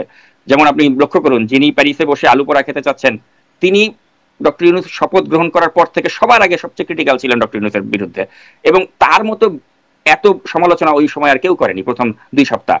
এমন ভাবে তিনি ডক্টর ইউনূসের সমালোচনা করছিলেন, আমাদের মনে হচ্ছিল তিনি তো একেবারে প্যারিস থেকে ডক্টর ইউনূসের উৎখাত করে দেবেন। হঠাৎ করে 2 সপ্তাহ পর আপনি দেখেন এই লোকটি কিন্তু এখন ডক্টর ইউনূসের সবচেয়ে বড় ওয়েল উইশার, এবং তার পক্ষে তিনি একেবারে আটঘাট বেঁধে নেমেছেন যে এই সরকারকে টিকিয়ে রাখতে হবে। কারণটা কি? কারণ তার প্রিয় খলিল ভাই এখন প্রতিরক্ষা উপদেষ্টা হিসেবে আছে, তার কথায় তার চাপে খলিলকে একটা রোহিঙ্গা বিষয়ক রিপ্রেজেন্টেটিভ থেকে তাকে প্রতিরক্ষা উপদেষ্টা বানাতে হয়েছে, এবং বানিয়ে নিয়ে এখন আপনি সব নেগোসিয়েশনে খলিল থাকছে। এই শুল্কের নেগোসিয়েশন এখানেও খলিল আছে, সবকিছুর মধ্যে খলিল আছে, যেখানে আমরা সকলেই জানি যে এই খলিল কতটা বিতর্কিত একজন মানুষ। যিনি আপনি জানেন যে তিনি ওই লতিফুর রহমানের ওখানে যখন তিনি কাজ করতেন তখন তিনি একজন নারীর যে একটা মৃত্যু সেটার জন্য তিনি প্রত্যক্ষভাবে দায়ী ছিলেন, তার সাথে পরকীয়ার সম্পর্ক ছিল, এবং সেই নারী এবং তার হাজব্যান্ড, আপনি জানেন তার হাজব্যান্ড তাকে হত্যা করেছেন, আয়েশা আফসারি সেই নারীর নাম, হত্যা করেছেন এবং নিজেও তিনি সুইসাইড করেছেন। তো এরপরে তার চাকরির দায়িত্ব পালনরত অবস্থায় তিনি কিন্তু কাউকে না বলে তিনি আমেরিকায় চলে গিয়েছিলেন। এই হচ্ছে সেই খলিলুর রহমান। তো ওই যে একটা কি হলো, মানে একটা সেটা তো একটা মামলাও ছিল মনে হয়। জি, সবকিছু তো ধামাচাপা হয়ে গেছে। তো তিনি তো ওই সময় তো তিনি, আমার কথা হচ্ছে যখন এরকম একটা ঘটনা ঘটলো এবং তার বিরুদ্ধে মামলা হবে, বিচার হবে, তিনি ওগুলির মুখোমুখি না হয়ে তিনি আমেরিকায় চলে গেলেন পরের দিন ঘটনা ঘটার সাথে সাথে। তো এতে কিন্তু বোঝা যায় যে এই লোকটার সুবিধার না, এই লোকটার একটা অতীতটা একটা মানে বাজে একটা অতীত। এবং আপনি লতিফুর রহমানের যে একটা আত্মজীবনীমূলক বই আছে সেই বইটাও যদি পড়েন, সেই বইয়ের একটা পৃষ্ঠায় কিন্তু লেখা আছে যে আত্মীয়তার সম্পর্কের কারণেই এই খলিলকে তিনি নিয়োগ দিয়েছিলেন, এবং নিয়োগ দেওয়ার পরে তাকে একটা তালিকা দিয়েছিলেন যে এখানে কয়জন উপদেষ্টা তিনি নিয়োগ দেবেন।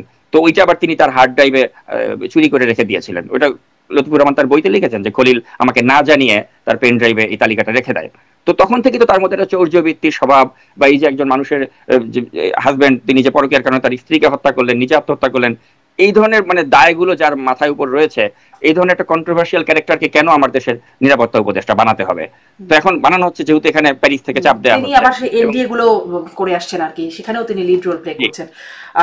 আর একটু আসি নাহিদের বক্তব্যের প্রেক্ষিতে আবার জুলকারনাইন সাইদ তিনি বলছেন কারো প্রতি আঙ্গুল তোলার আগে নাহিদের উচিত হবে তার দলের দুই নেতাকে জিজ্ঞাসা করা, তার দুই এনসিপি সঙ্গীকে, যে কেন তারা বিপ্লবের সময় যখন কারফিউ চলছিল তখন জনতার মধ্যে না থেকে ডিজিএফআই এর অফিসার্স মেসের ভিআইপি রুমের আতিথেয়তা গ্রহণ করছিলেন, যা গোয়েন্দা সংস্থাটির শীর্ষ কর্মকর্তারা আয়োজন করে দিয়েছিল, কেন সেখানে বসে পোলাও, চিকেন রোস্ট এগুলো খাচ্ছিলেন আর কি। একই রকম কথা আমরা শুনেছি তাসনিম খলিল একটা ইন্টারভিউতে বলছেন, সাংবাদিক তাসনিম খলিল তিনিও বলছেন যে নাহিদ ইসলামের পরের স্তরের দুই নেতা শেখ হাসিনা ডিজিএফআই এর মেসে ছিল, ডিজিএফআই এর গাড়ি চড়ে কারফিউ পাস নিয়ে ঘুরে বেড়াইছে, এখন তারাই এনসিপির বড় নেতা, তারা আসলে এনসিপির জন্য কাজ করে না, কাজ করে গফুর এবং পুচার জন্য, তিনি বলছেন, আমি কোট আনকোট বললাম, এরকম মানে এরকম কথা বলছেন। তো আসলে কাদের কথা বলছেন? কেউই আসলে নামগুলো নিচ্ছেন না, কাদের কথা বলছেন? আর এই বিষয়টা সম্পর্কে আপনার কি জানা? আমি আজকে তাহলে এমন কিছু কথা বলি যেটা কেউ জানে না কখনো। আমাকে বলা হয় না যে আমি হারুনের দালাল, ডিবি হারুনের পক্ষে। আমি একটা সাক্ষাৎকার নিয়েছি, এজন্য বলা হয় আমি হারুনের এজেন্ট। হ্যাঁ, হারুনের সাথে আমার অনেক ভালো সম্পর্ক, আমি হারুনের অনেক কিছু জানি, হারুনের ব্যবসায় আমি সবার আগে তার ইন্টারভিউ করতে পেরেছি। তো একটা অনুসন্ধানী সাংবাদিক হিসেবে আমার কাজই হচ্ছে সবার সাথে সুসম্পর্ক রেখে তথ্য বের করা। তো আমি হারুনের কাছ থেকে যে তথ্যগুলো পেয়েছি আমি কখনো এগুলো প্রকাশ করিনি, কারণ করলে আমাকে বলা হবে যে আমি হারুনকে এখানে মহান মানব হিসেবে দাঁড় করাতে চাচ্ছি, যেটা করার আমার কোনো ইচ্ছাই নেই। হারুন আমাকে যেটা বলেছে, সত্য মিথ্যা আমি জানি না, হারুন আমাকে যেটা বলেছে যে আপনি এই 6 জনকে জিজ্ঞেস করেন যে তাদের সাথে আমি কোনো খারাপ ব্যবহার করেছি কিনা, এবং তাদেরকে আমি বিরিয়ানির প্যাকেট এনে আমি খাইয়েছি, জিজ্ঞেস করেন তাদেরকে বিরিয়ানির প্যাকেট এনে আমি খাইয়েছি কিনা। তো পরবর্তীতে হারুন যাকে দিয়ে বিরিয়ানিটা আনিয়েছিল সে আবার আমার এই ফ্লোরিডার এই পাম বিচ শহরেই থাকে। সেই ব্যক্তি, আমি তার নামও বলে দিই আপনার কাছে, যাকে দিয়ে তখন হারুন বিরিয়ানিটা আনিয়েছিল সে হচ্ছে আপনার এই ফার ইস্ট যে ইসলামিক ইন্স্যুরেন্স, সেটার যে কর্ণধার নজরুল ইসলাম। তো এই নজরুল ইসলামের সাথে আবার হারুনের খুব ভালো সখ্যতা ছিল। হারুনের সময় নজরুলকে ফোন করে বলেছিল যে ভাই আপনি একটু বিরিয়ানির প্যাকেট আনেন, এই সব সমন্বয়কদেরকে আমার খাওয়াতে হবে। তখন এই নজরুল কিন্তু সে এই 6 প্যাকেট বিরিয়ানি নিয়ে গেল এবং এই 6 জনকে কিন্তু জামাই আদর করে হারুন খাওয়াইছে। এবং পরবর্তীতে আমি যখন হারুনকে বললাম যে আজকে এই দেশের অবস্থার জন্য আপনি দায়ী, আপনি এই ছাত্রদেরকে কেন তুলে নিয়ে গেলেন, আপনি কেন এগুলি করলেন, তখন হারুন বলে ভাই আমাকে ডিজিএফআই থেকে বলা হয়েছে, আমি আনছি, কিন্তু এদেরকে আমি কোনো দুর্ব্যবহার করি নাই। এদেরকে আমি ওই নজরুলকে আপনি জিজ্ঞেস করেন, নজরুলকে দিয়ে আমি বিরিয়ানি আনাচ্ছি, আনা তারপরে এদেরকে বিরিয়ানি খাওয়ানো হয়েছে, আমি এদের সাথে কোনো খারাপ ব্যবহার করি, আমাকে যা বলছে আমি শুধু বাস্তবায়ন করেছি। তো এখন আমার কথা হচ্ছে যারা হারুনের শেল্টারে থেকে এত সুন্দর বিরিয়ানি খেয়ে আন্দোলন করলো, এখন তারা যখন এসে জুলকারনাইন স্যারকে ইঙ্গিত করে বাজে কথা বলে বা আমাদেরকে ইঙ্গিত করে বাজে কথা বলে, এটা খুব দুঃখজনক। কারণ ওই সময় তারা কি করেছিল, কতটা সেফ থেকে তারা আন্দোলন করেছিল এবং হারুনও তাদের সাথে কি ব্যবহার করেছিল, এটা হারুনের মুখ থেকে আমার শোনা। এবং যিনি বিরিয়ানির প্যাকেট নিয়ে গিয়েছেন তিনিও আমার কাছে স্বীকার করেছেন যে হ্যাঁ ভাই আমি 6 প্যাকেট বিরিয়ানি নিয়ে তাদের জন্য গিয়েছিলাম ওদিন ডিবি অফিসে। তো এই হলো বাস্তবতা। তো এখন এই বাস্তবতাগুলো যখন ওই আপনার তাসনিম খলিলের মাধ্যমে বা জুলকারনাইনের মাধ্যমে যখন একটু একটু করে প্রকাশ হয় তখন তাদের খুব আতে ঘা লাগে। বা যে আজকে আমি এই কথাগুলো বললাম, দেখবেন আমাকে আবারও বলা হবে আমি হারুনের দালাল বা হারুনকে আমি খুব ভালো ডিজিএফআই কেন তৎকালীন শেখ হাসিনার ডিজিএফআই কেন সমন্বয়কদের এত খাতির করছিলেন, তাদেরকে পোলাও রোস্ট খাওয়াচ্ছিলেন বা সেই একদম মানে আদর আতিথেয়তায় রাখছিলেন কেন? ডিজিএফের স্ট্র্যাটেজিটা যেটা সম্ভবত ছিল, আমি যেটা মনে করি তারা ছিল যে এদেরকে যদি আমরা একটু ভালোভাবে বুঝিয়ে আন্দোলনটাকে যেন স্টপ করাতে পারি, এবং একটা লিখিত বিবৃতি আপনি দেখেছেন তাদেরকে দিয়ে একটা লিখিত বিবৃতিও পড়ে আন্দোলনটাকে শেষ করে দেওয়ার একটা অ্যাটেম্প তারা নিয়েছিল। তারা চাচ্ছিল যে এদেরকে আমরা আমাদের দলে এনে এদেরকে দিয়ে পুরো আন্দোলনের যে একটা স্পিড বা একটা মোমেন্টাম এটা আমরা শেষ করে দেবো। তো ওটাই তারা করার একটা কাজ করছিল। কিন্তু তখন আমরা সকলেই জানি যে আন্দোলন কিন্তু আর এই 6 জনের হাতে তখন ছিল না, আন্দোলন তখন সারা দেশব্যাপী ছড়িয়ে গিয়েছিল। তখন ওই নাহিদ বা আসিফ তারা ডিবি হেফাজতে থেকে কি বললো বা না বললো ওটা কোনো ম্যাটার করে নাই, এটা হলো বাস্তবতা। আচ্ছা, কারা কোন দুইজনের কথা স্পষ্ট করে বলা হচ্ছে, কাদেরকে রেখেছিল ডিজিএফআই? দুজন তো 6 জনকে, তারা মানে 6 জনকে রেখেছিল। আচ্ছা, মানে জুলকারনাইন স্যার বলছেন দুই নেতাকে জিজ্ঞাসা করা, 2 জনকে মানে 6 জনকে ডিজিএফআই রেখেছিল, পরে 6 জনকেই দিয়েছে আবার মানে হারুনের কাছে। হারুন তো 6 জনকে নিয়ে গিয়েছিল এবং এই 6 জনের মধ্যে আপনি জানেন যে এখানে ওই 6 জনের মধ্যে প্রধান যদি আপনি বলেন 3 জনের মধ্যে তো ছিল নাহিদ, আসিফ এবং সার্জিস। আমি 3 জন বলবো যে 3 জন তো ওখানে প্রধান যাদের সাথে হারুন কোঅর্ডিনেট করছিল। নাহিদকে যে মারলো নাহিদের তো দেখা গেল যে তাকে আসলে কি মানে নৃশংসভাবে মেরেছে। হ্যাঁ, ওটা হচ্ছে এটা ভয় দেখাবার জন্য, এবং ওই ছবিটাও কিন্তু তারা ইচ্ছা করেই বাজারে আউট করেছে যাতে তাদের মনে একটা ভীতির সঞ্চার হয় যে নাহিদের যদি অবস্থা হয় তাহলে অন্যদের কি অবস্থা হতে পারে। তো তারা ওই বলে না যে ক্যারট এন্ড স্টিক একটা যে একটা থিওরি, তো ওইটাই মানে তারা করেছিল যে তাদের সাথে তাদেরকে বিরিয়ানিও খাইয়েছে, তাদের উপরে নির্যাতনও করেছে, সবভাবেই তারা চেষ্টা করেছে যে তাদেরকে নিজেদের নিয়ন্ত্রণে আনা যায় কিনা। তো এই হলো মূল বিষয়টা আসলে। আবার তাদের সাথে মানে দুই নেতার কথা বলছেন, দেখলাম যে গণ অধিকার পরিষদের রাশেদ খান বলছেন, সেই মানে দুই নেতার নাম উল্লেখ করছেন, সেটি হচ্ছে সার্জিস এবং হাসনাত, এবং তাদেরকে আমরা দেখেছিলাম আবার আবার দেখলাম এই ফেব্রুয়ারিতে সম্ভবত তারা সেনাপ্রধানের সাথে দেখা করলেন, রিফাইন্ড আওয়ামী লীগের প্রস্তাব তাদেরকেই সেনাপ্রধান দিলেন। সেখান থেকে সে দুই রকম কথা একটু আসলো আর কি। সেনাপ্রধান সেটা আবার মানে তাদের যে রিফাইন্ড আওয়ামী লীগ দেওয়ার চাপ দেয়া সেই বিষয়টা অস্বীকারও করলেন। এখনো কি আসলে তারাই সেনাবাহিনীর সাথে বা ডিজিএফআই এর সাথে তাদের বিশেষ সম্পর্ক বজায় রাখছেন? আমি আসলে তা মনে করি না। আমি মনে করি যে আসলে এই ছেলেগুলোকে আসলে মিসগাইড করা হচ্ছে, এবং এই মিসগাইডটা করা হচ্ছে আমি মনে করি যে যখন ওই আসিফ মাহমুদ সজীব ভুঁইয়া তিনি যখন প্যারিসে গেলেন, এবং প্যারিসে গিয়ে তিনি যখন এই বর্তমানে যিনি দেশকে অস্থিতিশীল করার পেছনে মূল ভূমিকা রাখছেন তার কাছ থেকে যখন তিনি দীক্ষা নিয়ে আসলেন এবং যখন সেটা ফেসবুকে পোস্ট করা হলো, আমি মনে করি তখন থেকে এই ছেলেটা বিপদে চলে গিয়েছে। এবং যখন সে বিপদে চলে যায় তখন আপনি দেখবেন যে তার নেগেটিভের সাথে ওই প্যারিসের থেকে যে দেওয়া নেগেটিভ সেটা মিলে যায়।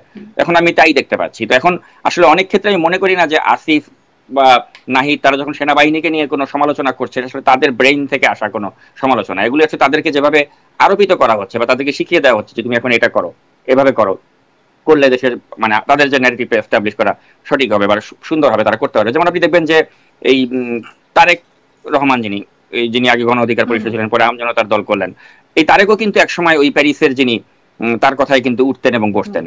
একটা সময় যখন তারেক দেখতে পেল যে তাকে দিয়ে সেনাবাহিনীর বিরুদ্ধে তাকে দাঁড় করানো হচ্ছে বা সেনা প্রধানের বিরুদ্ধে দাঁড় করানো হচ্ছে, তাকে বাধ্য করা হচ্ছে মিছিল করার জন্য, সে যখন না করলো তখন থেকে দেখবেন তারেককে নিয়ে এসে সমালোচনা করছে। এখন আমার যেটা মনে হয় কি আসলে যে আসিফ বা নাহিদ তারা এই ব্যক্তির কাছে জিম্মি হয়ে গিয়েছে, এই প্যারিসের ব্যক্তির কাছে ডক্টর ইউনূস জিম্মি হয়ে গিয়েছে, এবং তাদেরকে জিম্মি করে তাদেরকে দিয়ে সেনাবাহিনীর বিরুদ্ধে বয়ান, তাদেরকে দিয়ে আপনার ইচ্ছা মতো মনে করেন সেনা প্রধানের বিরুদ্ধে বয়ান, এগুলো ওই ব্যক্তিটাই তৈরি করছেন। তো এখন আমি মনে করি যে এই অনলাইনের একজন ব্যক্তির কথায় যদি দেশ চলে এবং দেশের মূল বিষয়গুলো যদি নির্ধারিত হয়, এর চেয়ে লজ্জার আর কিছু হতে পারে না। তাই মনে করি যে এই ব্যক্তি তো আপনি দেখেন আজকে সেনাপ্রধানের বিরুদ্ধে তো কত ভিডিও তারা বানিয়েছে, সেনাবাহিনীর বিরুদ্ধে তো কত ভিডিও বানিয়েছে।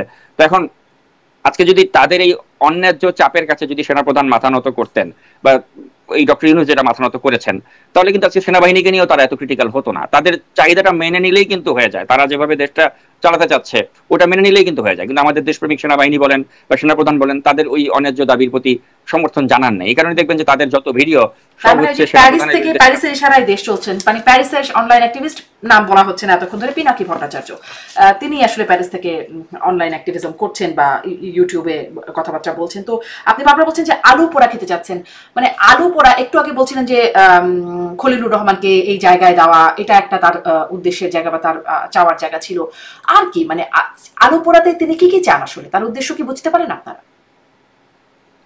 উদ্দেশ্য হচ্ছে আপনি দেখেন খেয়াল করে যে আপনার কথায় যদি একটা গুরুত্বপূর্ণ পদে নিয়োগ হয়, বিভিন্ন গুরুত্বপূর্ণ পদে নিয়োগ হচ্ছে, বদলি হচ্ছে, প্রমোশন হচ্ছে, আপনি অনলাইনে মনে করেন এমন একটা জনপ্রিয় অ্যাক্টিভিস্ট হয়ে গেলেন যে আপনি বললেন যে আমার কথা মতো উমুককে না করলে আমি তোমাকে জয় বাংলা করে দিব, ওই ভয়ে আপনি কাজ আদায় করে করে ফেলতে পারেন। তো আপনি তো চাইবেন আলটিমেটলি আমি এই যে নতুন বন্দোবস্তে আমার একটা ভিডিওর এত গুরুত্ব বা আমি যে বয়ান দাঁড় করাচ্ছি এর বাইরে কেউ গেলে আমি তাকে এক্সপোজ করে দেব, তাকে আমি জয় বাংলা করে দেব, এই ভয়েই তো মানুষকে দিয়ে আপনি জয় বাংলা করে ঠেকানোর মতো অবস্থা বাংলাদেশের আইন শৃঙ্খলা বাহিনী, সেনাবাহিনী, তারাও ম্যাজিস্ট্রেসি পাওয়ার রাখে এখন, তাদের নাই না। এখন মনে করেন আপনি ব্যক্তি বিশেষকে টার্গেট করছেন এবং তাকে আপনি বলছেন যে আপনি এই কাজটা করেন, না করলে আপনার বিরুদ্ধে ভিডিও বানাবো। তো এইভাবে অনেকেই তো চাপের শিকার হয়ে দেখা যাচ্ছে যে অনেক কিছু করে ফেলছে। তো এখন ওই বলে না যে মানুষের মানে অনেকে তো আছে অপরাধী, প্রকৃতপক্ষে অপরাধী। দেখা গেল আপনি তার কিছু অপরাধ তাকে পাঠালেন হোয়াটসঅ্যাপে যে আপনার এই জিনিসগুলো আমি পেয়েছি, আপনাকে নিয়ে কিন্তু আমি ভিডিও বানাবো, আপনাকে এই কথা বলছি, আপনি এটা পালন করেন। তো যারা দুর্বল বা যারা প্রকৃতপক্ষেই অপরাধী তারা তো তখন মনে করেন তাদের দ্বারা ওই জিম্মি হয়ে গিয়ে করবে। যেমন আমি বলি জেনারেল ওয়াকার কেন তাদেরকে পাত্তা দেয় নাই, যাতে এত তাদের জেনারেল ওয়াকারের বিরুদ্ধে এত তাদের মানে এত আক্রোশী ভূমিকা কেন তারা রাখছে, কারণ তারা ওই জেনারেল ওয়াকারকে হুমকি ধামকি দিয়ে কোনো মানে কিছু করতে পারে না। কারণ জেনারেল ওয়াকারের কোনো আর্থিক দুর্নীতিও খুঁজে পাবে না, কারণ general Waker is not like Aziz. আপনি ওই আজিজ পান নাই যে নিজের ভাইকে জোসেফকে বা অন্যকে অনৈতিক সুবিধা তিনি দিয়েছেন। তার হি আউট অ্যান্ড আউট একটা প্রফেশনাল একজন সেনাপ্রধান, তার বিরুদ্ধে আপনি কোনো ওই হানি ট্র্যাপেরও কোনো ঘটনা পাবেন না। তো এখন এই যারা প্যারিস থেকে বা আমেরিকা থেকে হুমকি ধামকি দিয়ে কাজ করায় তারা কিন্তু অনেক ঘাটাঘাটি করেও কিন্তু জেনারেল ওয়াকারুজ্জামানের বিরুদ্ধে কিছু প্রমাণ বের করতে পারে না যে তার কোনো আর্থিক দুর্নীতি বা নারী ঘটিত কেলেঙ্কারি কিছুই তারা পায়নি। আর ওয়াকারুজ্জামানে কিন্তু তাদের কাছে কোনো ধরনের আত্মসমর্পণ করার মতো কোনো অবস্থা হয়নি, করেননি। এ কারণেই তাদের কিন্তু দিলের মধ্যে এত জ্বালা এই জন্যই তারা জেনারেল ওয়াকারকে নিয়ে মনে করেন যত ধরনের আছে উল্টাপাল্টা কথা বলে দেখছে মানে যে তাকে একরকম ব্ল্যাকমেইল করে সরকারের বা বিভিন্ন পর্যায়ের গুরুত্বপূর্ণ ব্যক্তিদের বাধ্য এখন করার অবশ্যই আমি মনে করি যে ডক্টর ইউনূসের সরকারের বা এখানে যারা রয়েছেন তারা কেন এই ফ্রান্সের কথায় বা এই আমেরিকা থেকে যারা দেশকে অস্থিতিশীল করছে তাদের কথায় চলছে, নিশ্চয়ই তাদের এমন কিছু দুর্বলতা এদের কাছে আছে যার জন্য আসলে তারা তাদের কাছে জিম্মি হয়ে গেছে। এই যে আপনি আসিফ মাহমুদ সজীব ভুঁইয়ার কথাই বলেন অথবা আপনি নাহিদ ইসলাম বলেন, তারা কেন প্যারিসের কথায় চলছে? কারণ তাদের অনেক দুর্বলতা, যেটা আমি নাজমুল সাকিব বা জুলকারনাইন সাহের জানি তার থেকে হয়তো বেশি এই ফ্রান্সের ভদ্রলোক জানেন। এ কারণেই তারা হয়তো ওই আত্মসম্মানের ভয়ে তারা তাদের তার কোনো দুর্বলতার জায়গায় তাকে ব্ল্যাকমেইল করা যায় না নাকি? আসলে তিনি মানে যেটি আগে একরকম তামাশা করে বলা হতো যে ফরমালিন খাওয়া তিনি পচেন না আসলে। না, ল্যাংটার আবার লজ্জা কি? যার উলঙ্গ জিনিস সারা দেশের মানুষ দেখে গেছে তার আবার লজ্জা কি? একটা মানুষ উলঙ্গ হয়ে গেলে জাতির কাছে তার তো লজ্জা থাকে না? নাদিয়া ইসলাম নামের যে নারী তাকে উলঙ্গ করে দিয়েছে, তারপরেও যার লজ্জা নেই তাকে আপনি আর নতুন করে কি লজ্জা দিবেন? তাহলে লজ্জা না থাকাটা একটা মানে ভালো ব্যাপার, তাহলে সাহসী হওয়া যায় লজ্জা না থাকলে, সেটা তো ভালোই মনে হচ্ছে। একটু কথা বলতে চাই যে আসিফ মাহমুদ প্যারিসে গিয়ে দীক্ষা নিয়ে আসলেন, তিনি একটা সাক্ষাৎকারে সেনাপ্রধানকেও বলেছিলেন যে বুকে পাথর রেখে তিনি ডক্টর ইউনূসকে মেনে নিয়েছেন প্রধান উপদেষ্টাতে। সেই একই সাক্ষাৎকারে তিনি বলেছেন যে যদি 5ই আগস্ট শেখ হাসিনা ক্ষমতা না ছাড়তো, পালিয়ে না যেত, তাহলে তাদের সশস্ত্র বিপ্লবের প্রস্তুতি ছিল। এই সশস্ত্র বিপ্লবের অস্ত্র সহায়তা কোথা থেকে আসছিল বা আসার পরিকল্পনা ছিল, কারা দিচ্ছিল, কারা তাদের অস্ত্র তো আর আমার হাতে দিলে আমি চালাতে পারবো না, এই ট্রেনিংটা কারা দিচ্ছিল, এবং সেই অস্ত্রগুলো এখন কোথায়? এটার উত্তর তারাই দিতে পারবে, এটার উত্তর আসলে আমি জানি না, এবং এটা তারা কেন বলেছে বা কি ধরনের পরিকল্পনা ছিল এটা তারাই বলতে পারবে। কিন্তু আমি কেউ শুধু ডিনাইও এতটুকু করে জানি, নাই কিন্তু পরবর্তীতে এই বক্তব্য। আমি শুধু এতটুকুই জানি যে বাংলাদেশে এ ধরনের অনেক আন্দোলন হয়েছে শেখ হাসিনার বিরুদ্ধে রাজপথে, অনেক আন্দোলন। আপনি দেখেছেন যে বিপিনুর হক নূরের নেতৃত্বে একটা কোটা আন্দোলন হয়েছিল, আপনি দেখেছেন হেফাজতে ইসলাম তারাও একটা আন্দোলন করেছিল, অনেক আন্দোলনই হয়েছে, শেখ হাসিনাকে তারা উৎখাত করে দেবে মনে হয়েছিল, কিন্তু কোনো আন্দোলনই কিন্তু সফলতার মুখ দেখতে পারেনি। কেন পারেনি? কারণ হাসিনার ওইরকম একটা শক্তিশালী ফোর্স ছিল, সেনাবাহিনী তাকে সমর্থন দিত, সেজন্য কিন্তু শেষ পর্যন্ত কোনো আন্দোলন সফল হতো না। আমি মনে করি যে জুলাই আন্দোলন সফলতার পেছনে অন্যতম স্টেক হোল্ডার হচ্ছে সেনাবাহিনী, কারণ সেনাবাহিনী তখন নির্বিচারে গুলি চালায়নি। এখন আপনি সেনাবাহিনীকে যদি কৃতিত্বটা না দেন, আপনি যদি মনে করেন যে না আমরা সকলে আমরা এই 1400 প্রাণ বা 2000 প্রাণ যে গেল, আমরা এই প্রাণের বিনিময়ে আমরা জুলাই অভ্যুত্থানে আমরা আমরা সফল হয়েছি, তার যদি বলেন তাহলে আমি মনে করি এটা একটা অকৃতজ্ঞতা হবে, মুনাফেকি হবে।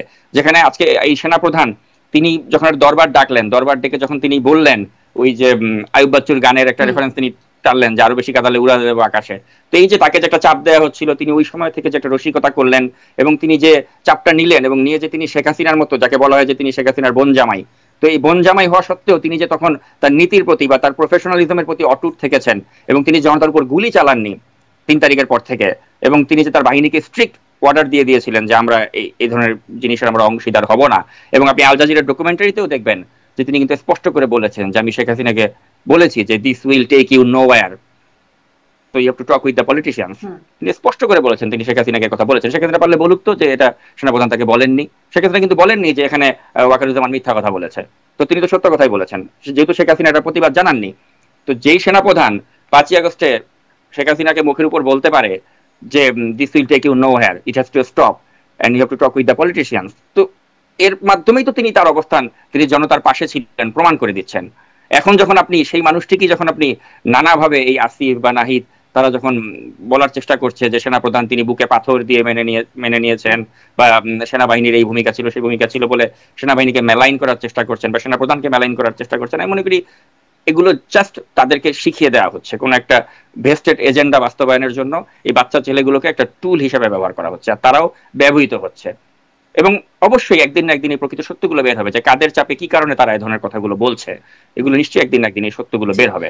জি, নাহিদ ইসলামের যে পোস্টটা নিয়ে কথা বলছিলাম তার একদম শেষে তিনি বলছেন সায়ের গং 5ই আগস্টের পর বারবার চেষ্টা করেছে আমাদের বিরুদ্ধে পাল্টা নেতৃত্ব দাঁড় করাতে, সেক্ষেত্রে সাদিক কায়েমদের ব্যবহার করেছে এবং তারা ব্যবহৃত হয়েছেও। সায়ের গংদের এই চেষ্টা অব্যাহত আছে, কল রেকর্ড ফাঁস, সার্ভেলিয়েন্স, চরিত্র হনন, অপপ্রচার, প্রপাগান্ডা, হেন কোনো কাজ নাই, হচ্ছে না।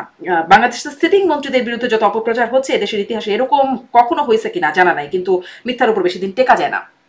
তো এই সাইর গং আপনিও বিভিন্ন সময় আসলে বিভিন্ন কল রেকর্ড আপনার অনুসন্ধানে আপনিও সেগুলো দিচ্ছেন, ফাঁস করছেন, আপনারও অনেক রকম সার্ভেলিয়েন্স আছে, তো আপনিও কি সেই সাইর গংদের মধ্যে, নাহিদ ইসলামের ভাষায় আপনিও কি সাইর গংদের মধ্যে আছেন?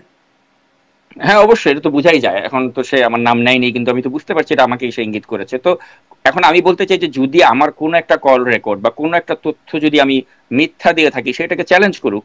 সে তো আজ পর্যন্ত চ্যালেঞ্জ করতে পারিনি। আমি তো এই যে গাজীপুরের যে একটা নিয়োগ প্রক্রিয়াতে যে তারা যে একটা অডিও আমি হুম হুম। ফাঁস করলাম, যে সেখানে যে 20 কোটি টাকার একটা লেনদেন হয়েছে, কই একটা তো বিবৃতি সে দেয়নি যে এটা মিথ্যাচার বা এটা ভুয়া। সে তো বলেনি। নাকি সে ওইটা সে দেখেনি? এখন আপনি যদি ওই উট পাখির মতো বালুতে মাথা ঢুকিয়ে রাখেন, তা তো হলে হবে না। সারা দেশের মানুষ দেখেছে সেই হুম অডিও, তারা শুনেছে, তারা জানে যে এখানে 20 কোটি টাকার লেনদেন হয়েছে। কই এটা তো কোনো ব্যাখ্যা আমি তার থেকে পেলাম না। আমি যে নাহিদ ইসলামের বাবা, হুম। তার যে নানা ধরনের দুর্নীতি বা নানা ধরনের অসৎ উপায় তিনি অবলম্বন করছেন, এগুলো নিয়ে আমি চ্যালেঞ্জ দিলাম, তো তিনি তো ওটারও তো কোনো প্রতিবাদ দিলেন না। তারপরে আসিফ মাহমুদ সজীব ভুঁইয়াকে নিয়ে তো আমি সবার আগে একটা ভিডিও বানিয়েছিলাম, এবং পরবর্তীতে আপনি দেখলেন বাংলা ভিশনে করা হয়েছে। এখন বাংলা ভিশনটাকে হয়তো তারা বলতে পারবে যে এখানে ইশরাক হোসেন তিনি উদ্দেশ্য প্রণোদিতভাবে করেছেন। তা আমি তো কোনো উদ্দেশ্য প্রণোদিতভাবে করিনি, কারণ আমি তো তাদেরকে আমার হিরো মনে করি, যে তাদের মাধ্যমে একটা গণ অভ্যুত্থান হয়েছে। তো আমার মতো একজন ব্যক্তি কেন যাদেরকে হিরো মনে করেছি গণ অভ্যুত্থানের, তাদের বিরুদ্ধে আমি এগুলো এক্সপোজ করতে বাধ্য হচ্ছি? কারণ হচ্ছে যে তারা এখন বিপথে চলে গিয়েছে। তারা আমাদের যে জুলাইয়ের যে সেন্টিমেন্ট, সেই সেন্টিমেন্টকে আঘাত করেছে, এবং তারা অতিমাত্রায় অসৎ উপায় অবলম্বন করছে। তাদের বাবাদেরকে দিয়ে তারা একটা ধান্দাবাজির দোকান খুলে হুম। বসেছে। তো আমি যেভাবে আমি হাসিনার অপকর্মগুলোকে আমি সহ্য করতে পারিনি, আমি এক্সপোজ করেছি, এখন তাদেরটা আমি এক্সপোজ করতে বাধ্য হচ্ছি।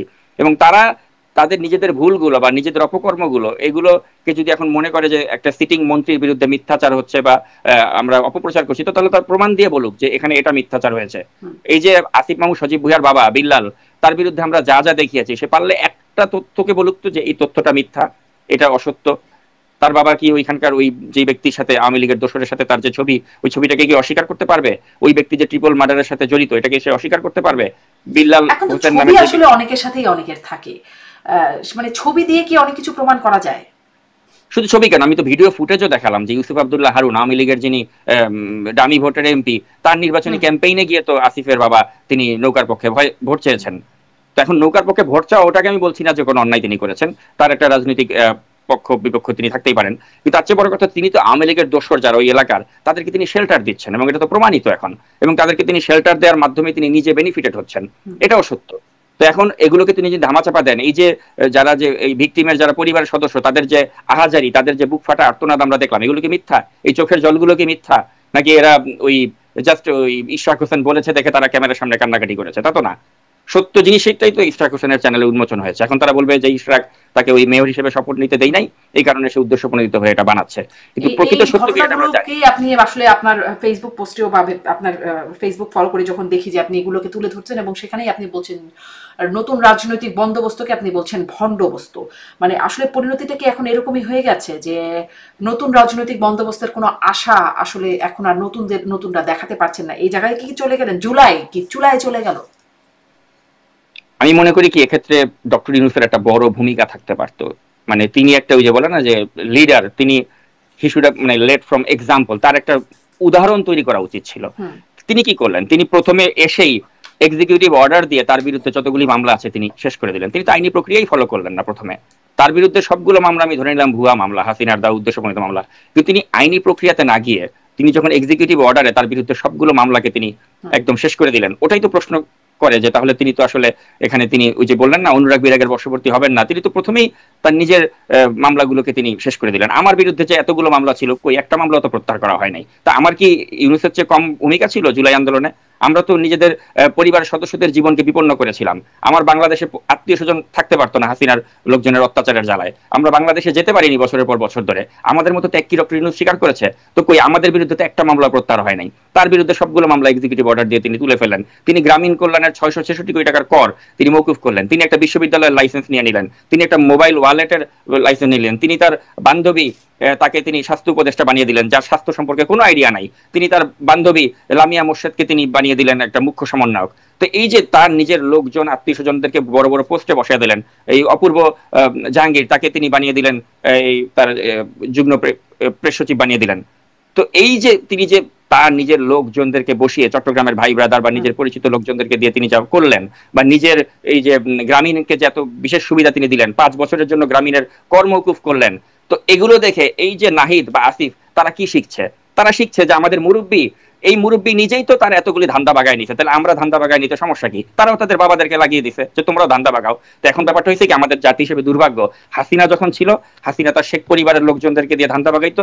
আমাদের দুর্ভাগ্য এখন আমাদের একটা নোবেল বিজয়ী মহামানব আসছে যে মহাদানবে পরিণত হয়েছে। তো এখন হয়েছে কি, আমাদের ওই ডাইনি খেদায় দিয়া রাক্ষসের পাল্লায় পড়ছি আমরা। এটা হচ্ছে আমাদের দুর্ভাগ্য। অনেক ধন্যবাদ, অনেক ধন্যবাদ নাজমুস সাকিব, অনেকটা সময় দিলেন, আপনি অনেক কিছু প্রকাশ করলেন, আমার দর্শকরাও নিশ্চয়ই অনেক কিছু জানতে পারলো আপনার কাছ থেকে। ধন্যবাদ যুক্ত হবার জন্য, সময় দেওয়ার জন্য। নিশ্চয়ই সামনে আবারও কথা হবে আপনার সাথে। আপনাকে ধন্যবাদ। এবং আমি আসলে আবেগতাড়িত হয়ে অনেক কথা বলে ফেলেছি, হয়তো সম্মানিত ব্যক্তি তাকে অনেক বেশি অসম্মান করে ফেলেছি, কিন্তু কথা হচ্ছে যে পুঞ্জীভূত ক্ষোভ যখন প্রকাশ হয় তখন এভাবেই প্রকাশ হয়। তো কেউ যদি